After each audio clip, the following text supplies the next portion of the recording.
Hello and welcome. This is Neil Hogum. Thanks for joining me.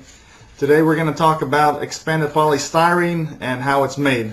Basically, EPS foam is short for expanded polystyrene, and the name basically explains what it is. It's a polystyrene bead that's expanded, and the process that's used is what people don't understand a lot of times. It's a plastic resin basically that you take and you combine with heat and with steam, and then it expands the bead to a certain point. Now, once the bead is expanded, you take it and you put it in a container that allows the blowing agent to escape. That's put inside the bead, and that actually allows the bead to expand.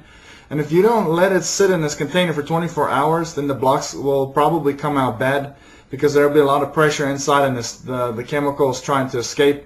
And the blowing agent is very important for the process, but you have to have it escape once you do the initial expansion of the beads. Now, you let it sit for 24 hours, then you take the beads and you put it inside of a mold, a big machine that has a cavity in it. Then you put the beads in there and you combine it with more steam and more heat, and then what happens to all of the beads that are being put in there under pressure, they expand a little bit more, and all the beads they mold together, or they fuse together, and that's what makes the final product. Now, what people don't realize is when that block comes out of the molder, it's wet, because you're using steam, and you have to let the block sit anywhere from 1 week to 2 weeks. Otherwise, if you use that block, it's just going to be bad.